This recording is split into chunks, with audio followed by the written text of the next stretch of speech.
Hello, this is Hope Rosky. I'm stepping in for Mike Briggs with Briggs on Book, and today we have our special guest, Sophia Kouidou-Giles. Sophia, welcome to the show. Thank you, Hope. I'm excited to be here. Well, I am so glad you are because as you and I had a previous conversation, I just have a tugging in my heartstrings for Greek mythology. And because of your background being from Greece, you have a way to tie in that Greek mythology with that historical fiction and just bringing it all together. And today, what I'd like to do is talk to you about your new book, and we'll bring that up on the screen. And that's called Circle of Peace. And I would love for you to share with the viewers a little bit about what Circle of Peace is about. Well, it's a very today topic because of what's happening in the world. And it's because of the wars that we are hearing about that I wrote it, really. But the ancient Greeks also had similar situations happening, like history repeats itself. Yes. So I went after some myths that would debate the question about peace, war, ambition, who wins, who loses. Do we really lose when we have peace? That's what the book really is considering. And But it's done through fairy tales, through Greek legends. So, through the Greek legends, it really touches upon the things that we are facing in today's world with the war and conflict and peace. And, this has been centuries long. I mean, it's gone on for probably thousands and thousands of years, conflicts, people not being able to get along. And it's a wonderful way that you use that Greek mythology or that Greek fiction to bring it in to help people maybe get a better understanding of how to work through it, how to get that resolve. Yes, yes. And I know that this book is also a follow-up to the other book that you had originally written, which is called An Unexpected Ally. Maybe if you could tell the readers about that and then how it led you into writing your other book, that would be fantastic.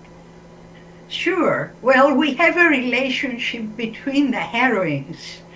An Unexpected Ally uses the stories that we know about Circe, the enchantress, Circe from Homer, Circe who is known for turning men to pigs. But there's a lot more. No comment on my part. I'm not. Yes. Okay, go ahead. Anyway, it starts with her relationship with Odysseus. And as the story goes on, her mother shows up and she has opinions about things. And the two women don't get very much along. Her mother is Percy. Percy is the heroine of Circle of Peace.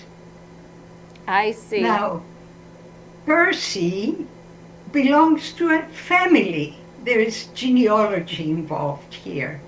She is married to a very auspicious character, Helios, the sun god. He starts the day and carries it forth through sunset. And she has 3,000 sisters, one of which lives in Helios' palace. So now, she has 3,000 sisters, correct? Yes. Okay. Yes.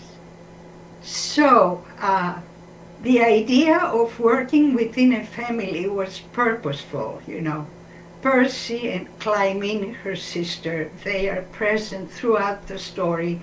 They have situations that are not pleasant, and one helps the other as much as they can. Helios also has two sisters, and they have problems, and his wives also partake in helping them out. So what is important is to see how Percy networks and gets help and gets people to coordinate and solve issues. She is a family person. And you But know, it sounds like Percy is a problem solver. She is the yes, one who is the peacemaker. But you know, unfortunately, sometimes that particular real life person or character in the story is going to be faced with conflict because not everybody may want to go along. that's right. That's right. She is a stubborn Greek, however. Okay. And, you know, she manages to get her way pretty much.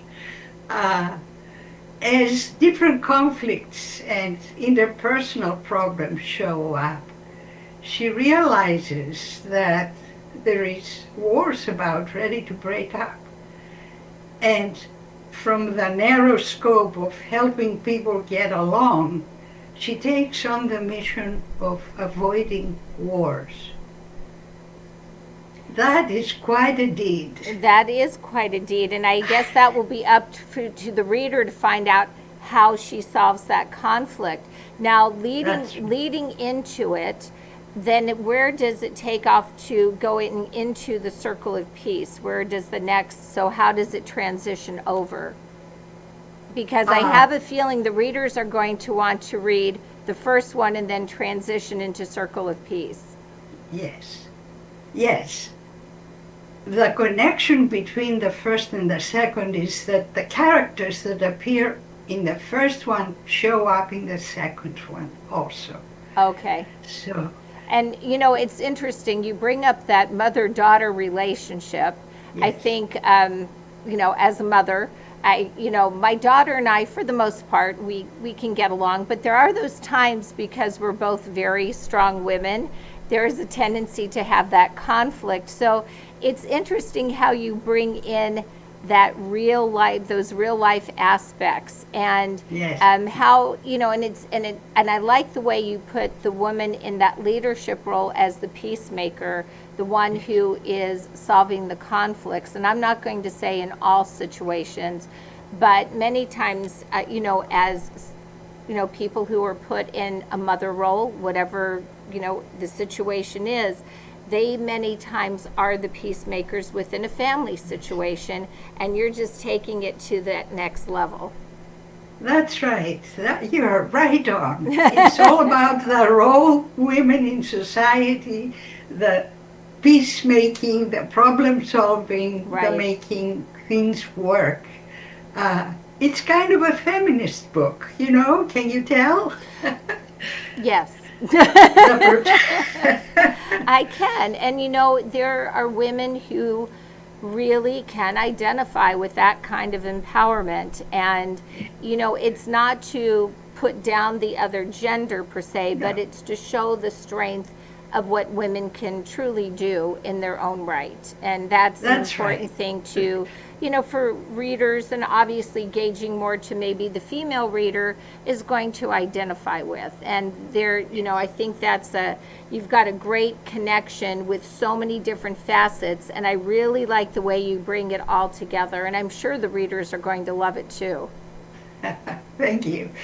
One other interesting aspect is that, you know, the relationship between Circe and Percy in the first book is conflicted, but in the second book, when Circe arrives and looks at her mother's life and work, she learns about a different aspect of her mother, the maturing of mother-daughter relationships. So there's an evolution Absolutely. of characters. Yeah, And, you know, and again, you touched on a really good point, because I think depending on age of the mother-daughter, with the conflict that can happen, and the two women, you know, one, the mother standing ground, and the, what I would call the teen becoming an adult woman, wants to identify her own personality.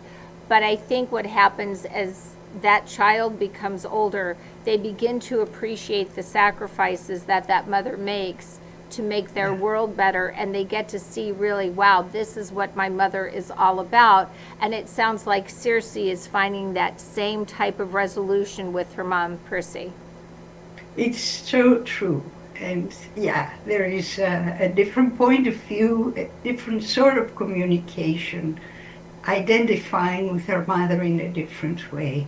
So there is a lot of dynamics that are getting worked through in this story, all to a result of weighing how things work in families, really, you know. That's the beauty of Greek myths. They Absolutely. are retellings that And you reflect what our experiences are. And you have such a great ability to make that connection. And before we wrap up, you know, talk about growing up in Greece. Tell us a little bit about your life, and then how you wanted to, you know, lean into becoming a writer from that. I came and studied psychology and social work in the United States after high school, and worked in that field all my career years. So after I retired, it was natural for me to look back into my own history, and all along we want to bridge things. We want to bridge our childhood to our today. We want to bridge the myths of my country and introduce them to this country. So after retirement is when I really started taking classes and studying the art and the craft of writing, and I started rereading the old myths. That's what brought me to the point of writing these two books. So that's kind of the story. That's a wonderful journey. And I know the readers will really be able to connect better to just knowing, you know, that you have that history with the social work, psychology, and then your background, you know, coming from Greece, and then leaning into your past culture to just bring it the best type of writing that you could bring to a reader, which is absolutely fantastic. Well, thank you. You're welcome. I have enjoyed the journey.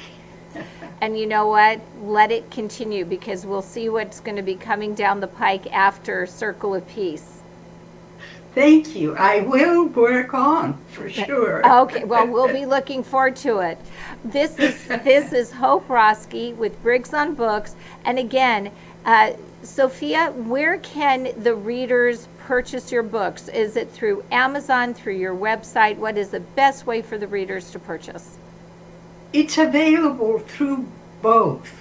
My website is running my name together, SophiaKouidou-Giles.com, and they can find some other books that I have written. I have books in Greek that I have written as well, but that's neither here nor there. So, two ways. Amazon, ordering it from their local bookstore, is a third way. It's available. Fabulous. Well, Sophia Kouidou-Giles, thank you so much for joining us from Washington State this morning. It's been a pleasure interviewing you, and I hope to see you again on the show. Thank you so much, Hope. I enjoyed it. I did too. This is Hope Rosky with Briggs on Books.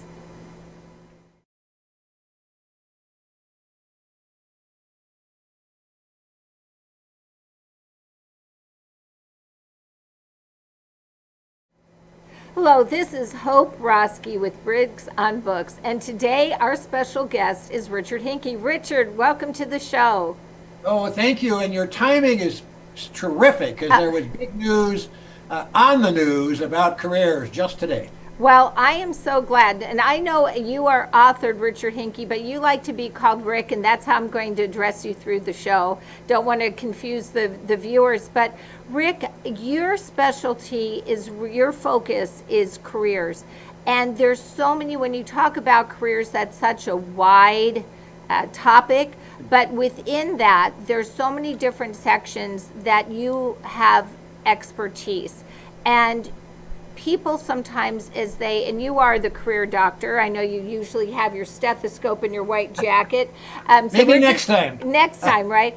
We'll just pretend like you have it on right now. But one of the things is, you know, people sometimes go through these transitions in careers. They are thinking, am I in the right place? Or was this, I went to college for this degree, but this is really not what I want. And they go through this internal tug of war. How do you address that internal tug of war for people who set out to be on one career path but realize this is not for me? Yeah, well, very, very, very wise question, first of all. Thank I you. did a book earlier, and that one was more about how do you get promoted. And as I then interviewed other people after that book came out, and I just was in the Star Wars exhibit at Disney World. So, you know, I'm talking to young Disney employees, right, about this very issue. What is it about Disney and what is it about your life? And the gist of it is people today, young folks in particular, are not so much wanting to be the CEO. They want a satisfaction. They want a job that they enjoy, that brings, obviously we all need food on the table, you know, and a roof over our heads. That goes without saying. But there's lots of ways to do that. My expertise is not so much in the type of work, but more in whatever work you're doing, what can you do to get more out of it? What can you do to feel better about it, to get promoted if that's what you want, or new opportunities or what have you. So that's kind of the gist of it. And I had a fortunate career. Things fell into place. I don't know whether I really ever had a career plan, but one of the things that not young folks, anybody with careers, only 8% ever make a career plan. You know, like you said, and maybe in college they thought, well, I'll take this, this course of study and then I'll be a journalist or I'll be a whatever, right? But it's more than that. It's more than that. What kind of organization do you want to work for? Could you work for a company that maybe doesn't have a great reputation but pays well? Could you work for a company where it's maybe politically way some direction that it's not you? You know, that kind of stuff. So those are part of the plan. And then what kind of daily activities do you want to do? So there's a lot of considerations. And the website, and I appreciate you guys sharing that, is just, it's your7keys.com. And so we're not trying to sell anybody anything. There are 2 free downloads there. One of them is how to make a career plan. And the second one is kind of like you get an annual physical, right? Making sure that everything is good. Well, there's a form there now called Career Check-Up Worksheet and Checklist. So you can download that and then walk yourself as a viewer of yours, a listener of yours. Okay, well, where am I? How am I doing? Are there things I could do better? That kind of stuff. So it's all there. And it's based on, I had the pleasure over the years, everything from the Pentagon to corporate world. I ran a trade association, and I worked at a Shakespeare theater with a knight of the British Round Table, etc. So anyway, I was fortunate, and so out of that, I picked 60 people. And I said, okay, and if you don't mind, Hope, you and I can role play here. So I'm talking to you, and you tell me, well, I was a nurse's aide at the Mayo Clinic in Rochester, Minnesota, when I first started. And I'm going, okay, Hope, well, now you're in charge of every single Mayo Clinic employee in the world. Wow, that's a big step up. Yeah. So I'm chatting with this person, of course, And she's going, well, all right, no, let me think about that, right? Let me think about the things I did. Okay, well, I did that 59 other times. One other quick story. She actually was on the board with me of Habitat for Humanity in Payson, Arizona, and she was the former senior vice president for Victoria's Secret. Wow. And her name's Kathy Calcedice, and she grew up in California wearing hand-me-down clothes from the grandma across the street. So how did she get, from that beginning, right, all the way to be, and she also was a vice president for Steve Jobs at Apple. That's so, highly impressive.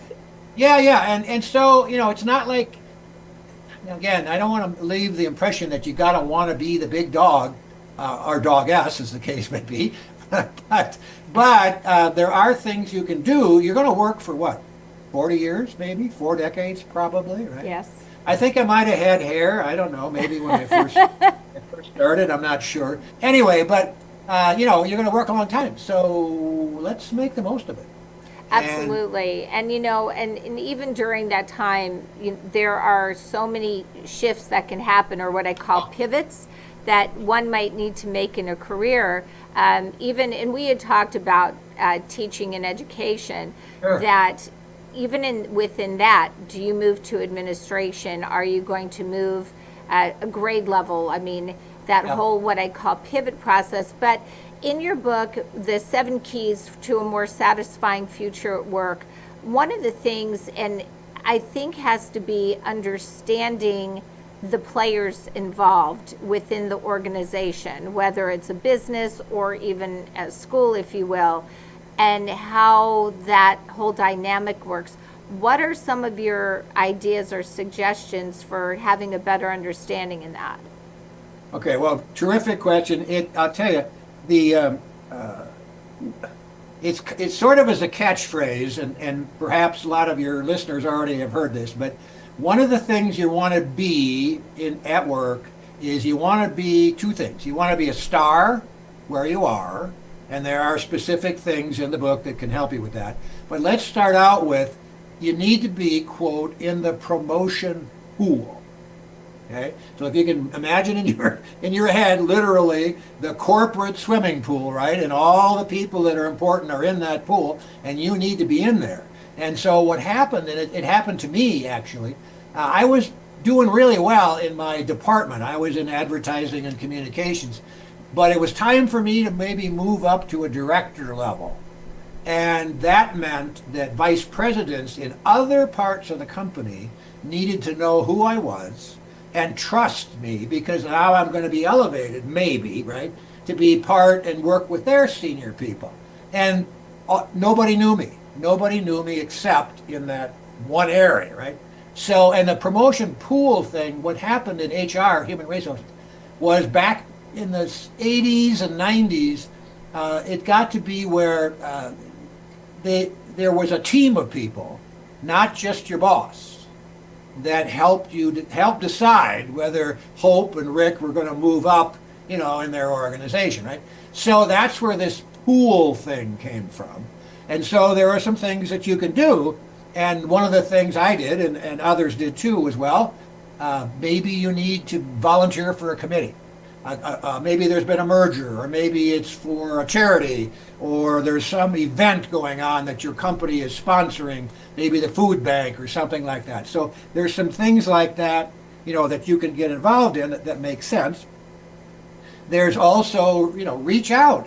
You're probably having coffee with your buddies that well, what if you called somebody from a different department and said, hey, talk to me, Hope, about what goes on in your life. What is it that we do in our department that affects you? Could we do something better, right? Or So explain.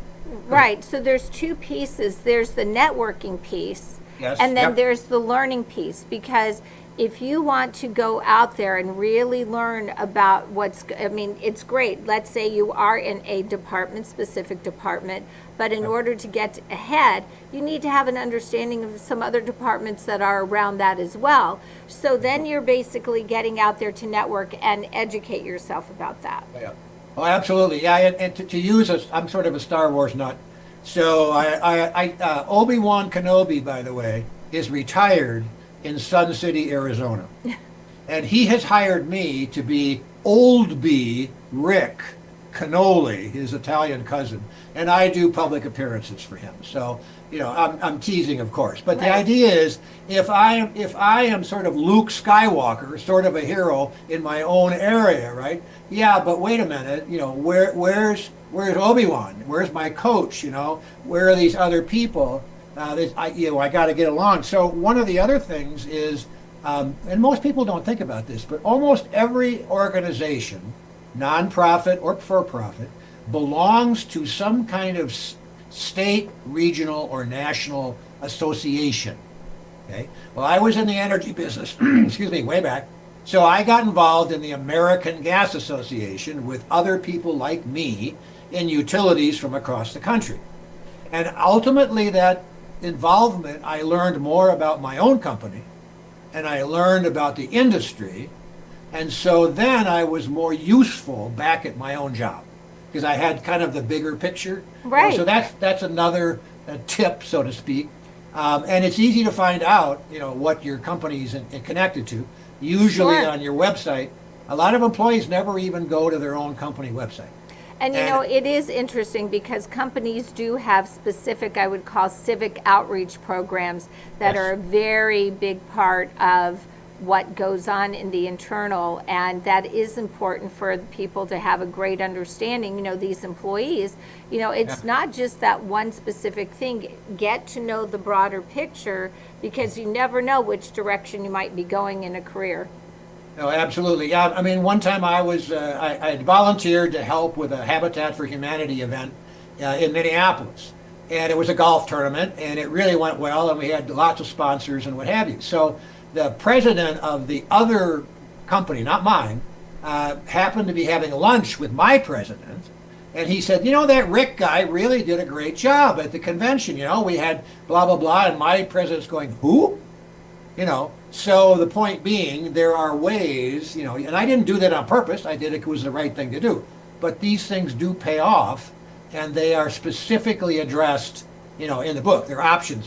The book's not trying to tell you to do anything.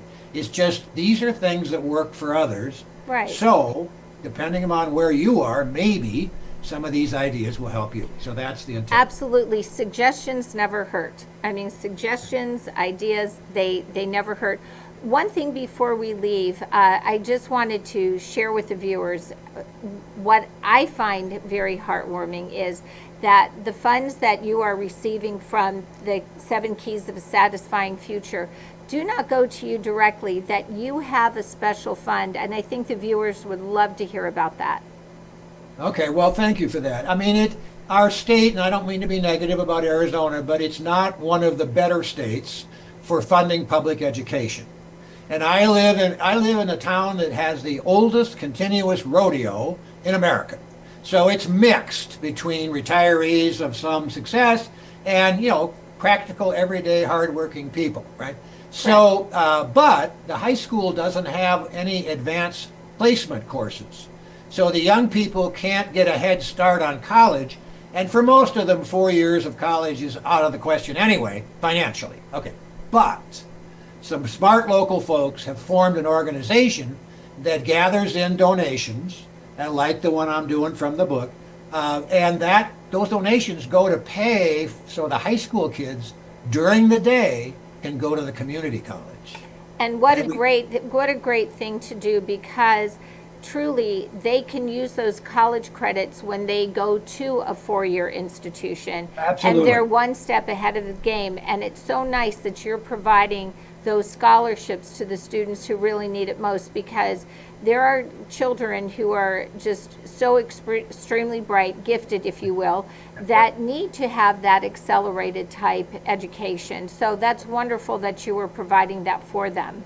Well, we just had breakfast with about 200 of them, and one of the Wonderful. young women that was at our breakfast table, said, "Hey, I'm going to Arizona State University as a junior from high school," and she I said, believe there's no way I would get there." And then, ironically, I was into the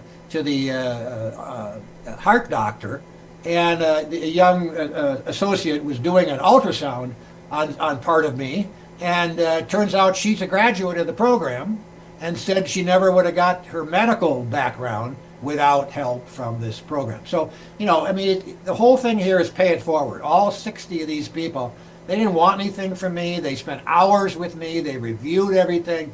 So, they just said, hey, for good or bad, my career was satisfying. I enjoyed it, and I'd sure like to share what worked. So that's. And then what is the name of the organization so the viewers can kind of Okay, and it may exist elsewhere. I don't know. The one in Arizona is called Aspire, Aspire, Aspire Arizona. Okay, great. Now, before we wrap up, Rick, where can viewers order your book? Okay, well, the easiest thing is your7keys.com. Okay, so go right to the website. There's a button, okay. Yep, there's a button there. They can order one signed and dedicated. If you want to give one to, a grandson or somebody, you can order that. That comes from me. But there's also a link, a button, to go to Amazon. And, I tease people. I say, is your career worth $1.95? Because that's all the Kindle book costs. It's only $1.95, right? So it's not about, again, trying to make a buck here. But so you can download it for that. I think Amazon might charge $13.95 or something for the book, but they can't provide autographed copies. Right, and they can still take the surveys, correct, even on the downloaded Kindle. Oh yeah, absolutely, yeah. I mean that's for you. They're free. You don't even have to spend $1.95 to get those. So they're just there to help. They're just there to help. Wonderful. And if I'm happy to chat with people with, I can't obviously talk to the thousands and thousands, but if somebody has a specific question or whatever, use the contact page and I'll do my best to get back to you. Yeah. Well, Rick, thank you so much for being on the show today. I hope I get the opportunity to interview you again. It has been an absolute pleasure to talk to somebody from Arizona, because I used to live there for many years too. This is Hope Rosky with Briggs on Books. Thank you all.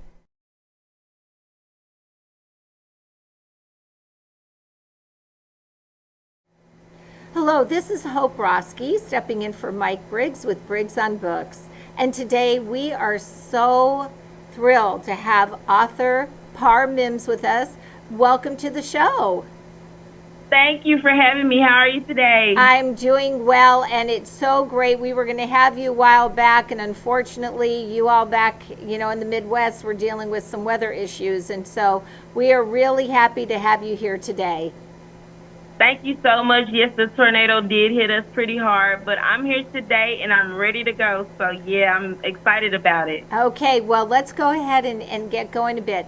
We were talking before about how your writing journey started, and I had shared with you my grandmother had a saying, out of something bad comes something good, and you were sharing how during the time of COVID you had lost your job and you were thinking which direction you were going.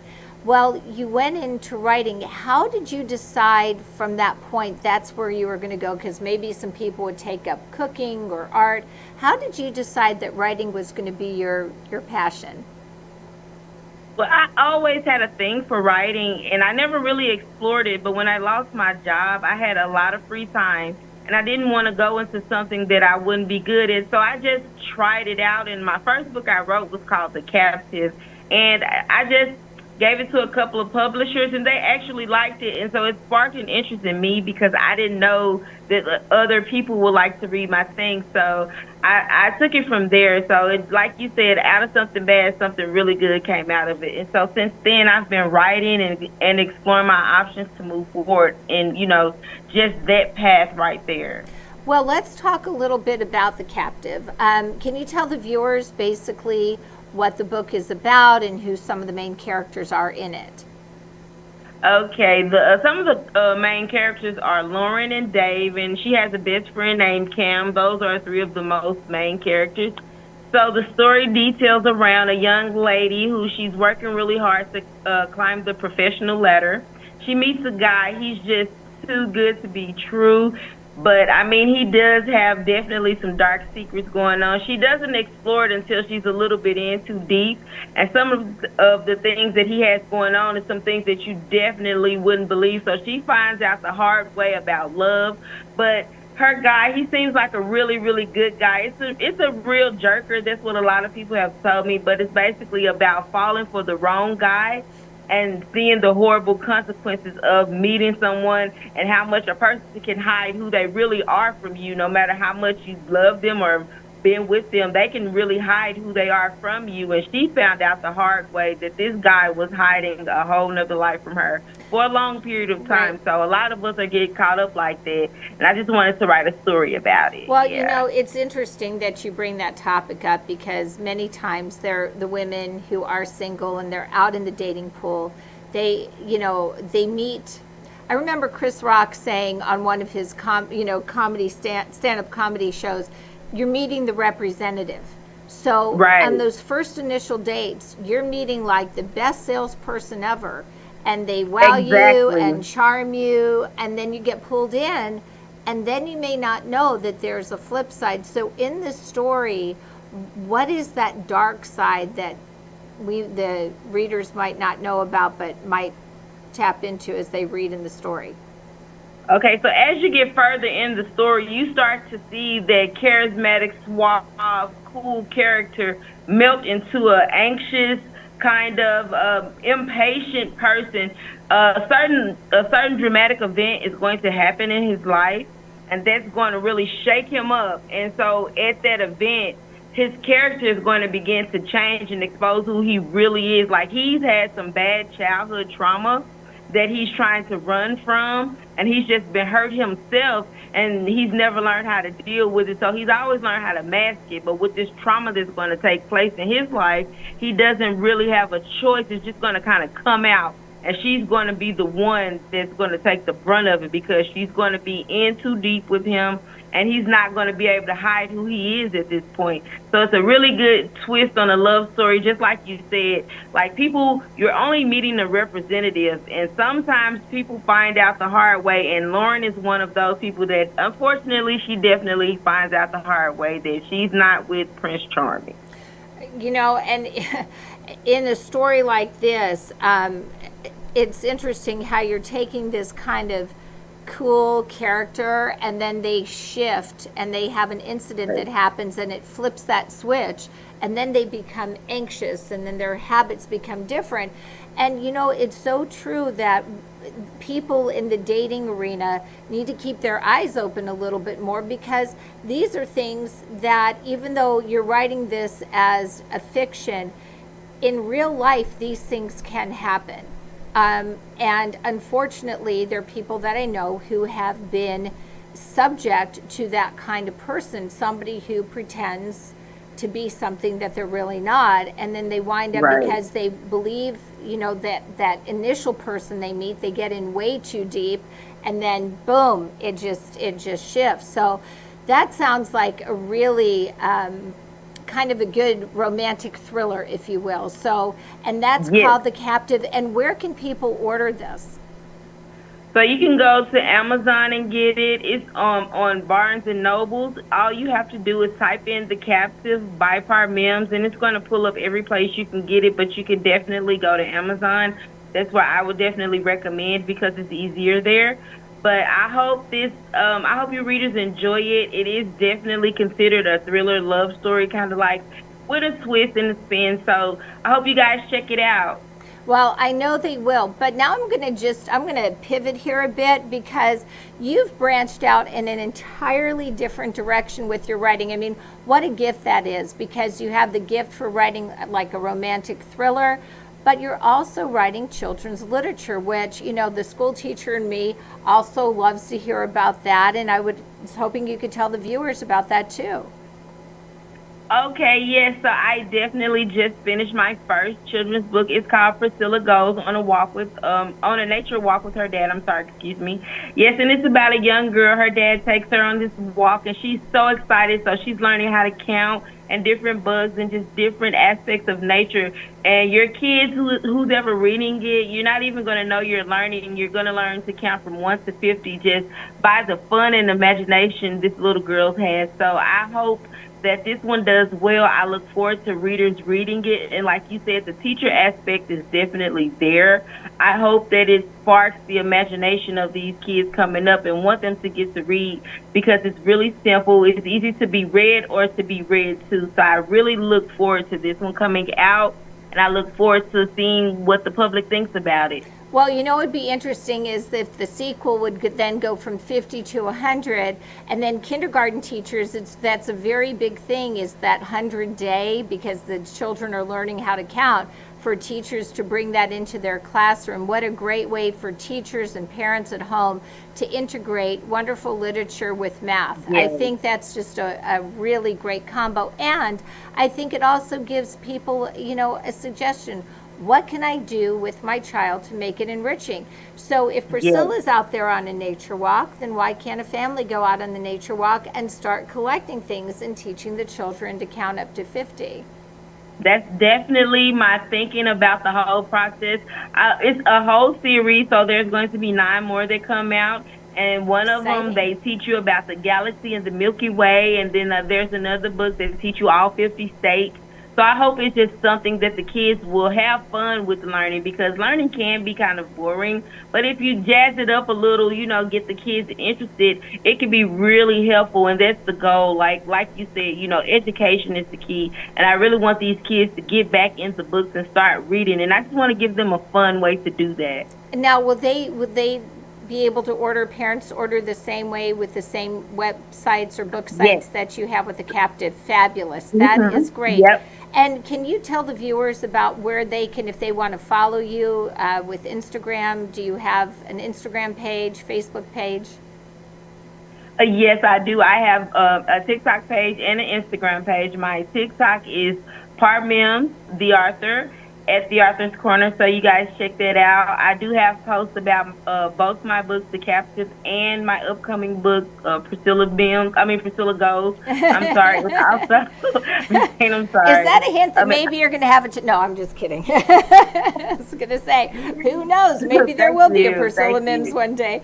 But no, I think that you have a gift, in 2 different ways. And again, you took a situation where people were like locked down, and you lost a career, and you became very innovative, entrepreneurial, if you will, and explored a talent that you had, and now look at you just blossom. I think it's great. Thank you so much. I look forward to my other book coming out, and I definitely would love to have another interview with you again further down the line. This is so amazing. Thank you so much. I really do appreciate it. Well, I will definitely look forward to interviewing you again. Let's keep in touch, and I wish you only the best. Thank you so much. I really appreciate it. I really enjoyed your interview. This was so amazing. After all of the setbacks, this was actually worth it. It was really worth it. Thank you so much. You are more than welcome, and we made it happen for you. Again, readers, if you're looking for a wonderful thriller romance, please check out The Captive. And then soon enough, parents, Priscilla Takes a Nature Walk will be coming out. It'll teach your children how to count from 1 to 50 in the most creative ways. And this is all from author Mims. This is Hope Rosky with Briggs on Books.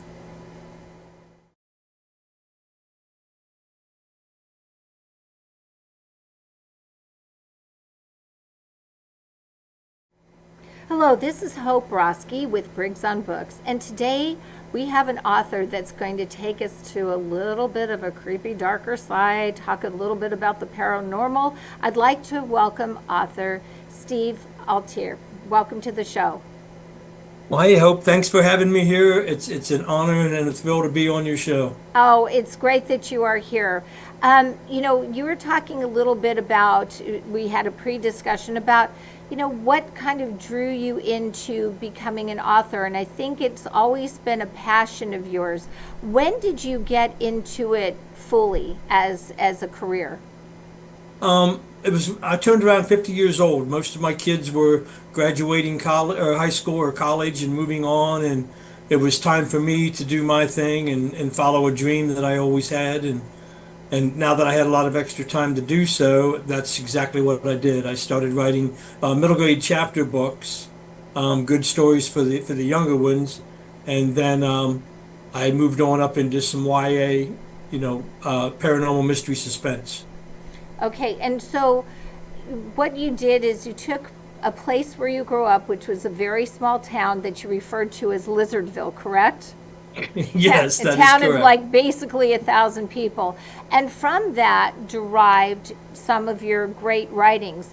And so let's talk about the first one. We'll put that one up on the screen. We're going to talk about the first one you had to write, or that you wrote, and that is called The Camping Trip. So tell the writers or the readers a little bit about how you got into that.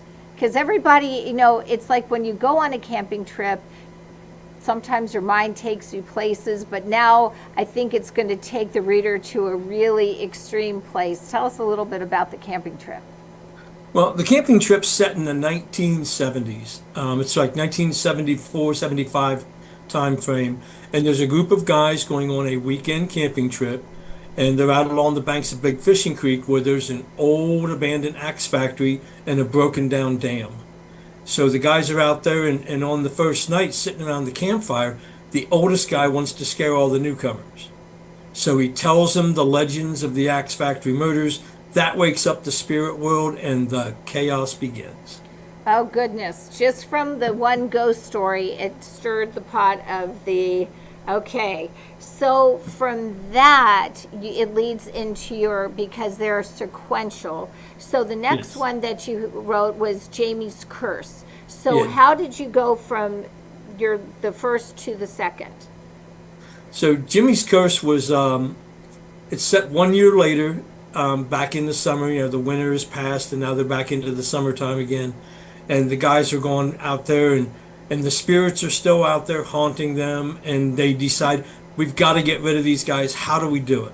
So they start doing a lot of research and development on how to tie up all the loose ends and put these characters back where they belong. So am I to presume that Jimmy is one of your main characters in the story, correct?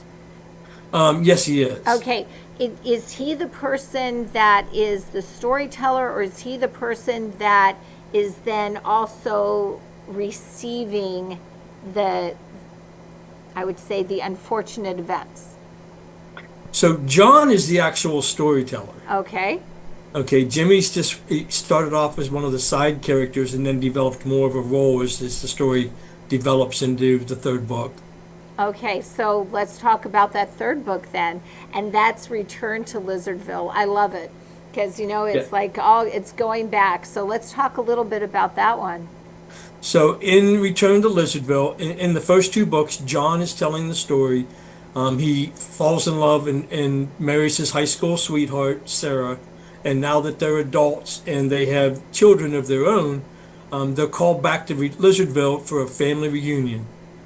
And when they get back there, it's John and Sarah have two boys that are, early 20s. And the boys are talking. They're like, there's no way these stories that mom and dad always told us were real. So they kind of go into the forest with some of their cousins, checking things out. And unfortunately, they open up a dark side that they never thought was real. And So how does that occur? How do they, what you would call, open up the dark side? so they go back, and of course, Jimmy's still around. And he never, without giving too much away, but Jimmy is one of those that, was always a troublemaker and stirred the pot. So he was still there. He helped them reopen up things, and from there it this comes full circle. So there was a lot of loose ends I had in books 1 and 2. This one actually comes full circle, closes up all the gaps, answers all the questions that people have, and you meet a lot of other characters along the way. Okay, so do those characters then lead into your fourth?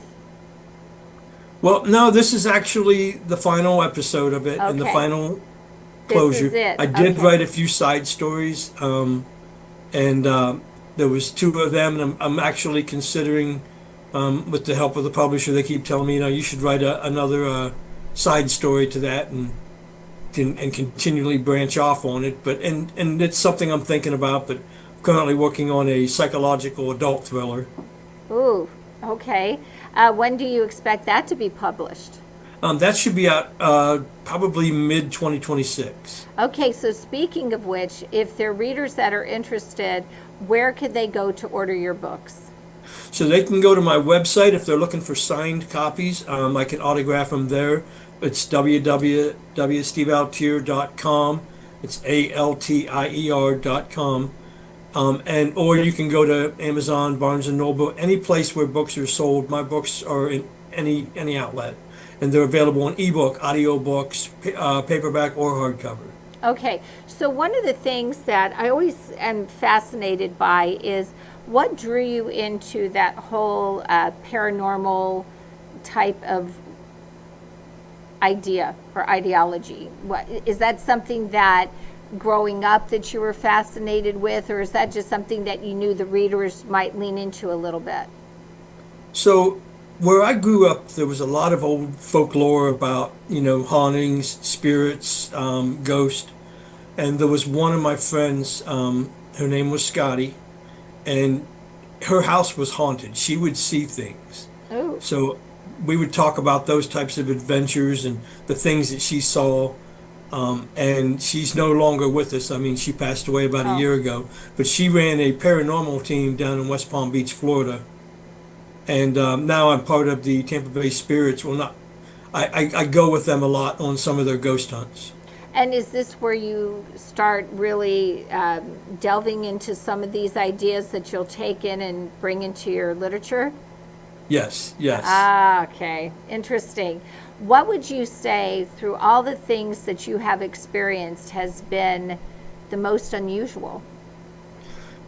I think one of the most unusual things was, so my wife and I back last year around November, we were at the May Stringer House in Brooksville, Florida. It's probably one of the most haunted houses in Florida. We were there with the paranormal team, the Tampa Bay Spirits paranormal team. My wife was getting tired. It was close to midnight. We were downstairs. The team was upstairs on the second floor.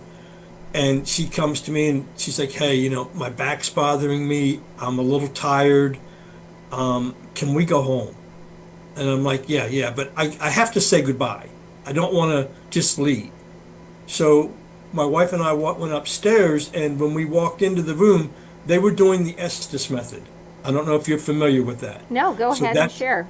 So the Estes method is when someone is blindfolded and they have on headphones with white noise. So they have no idea what's going on in the room at all. And if they're a sensitive person who can feel the spirits. So whenever they hear words coming across, they say them out loud. So when we walked into the room, we had just had a conversation downstairs.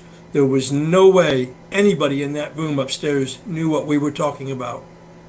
When we walked into that room, that lady blurted out, "Get her home." Oh my goodness. That would have been shocking. I mean, that would just... and it still stands, the hair on my arms still stand up. I'm sure.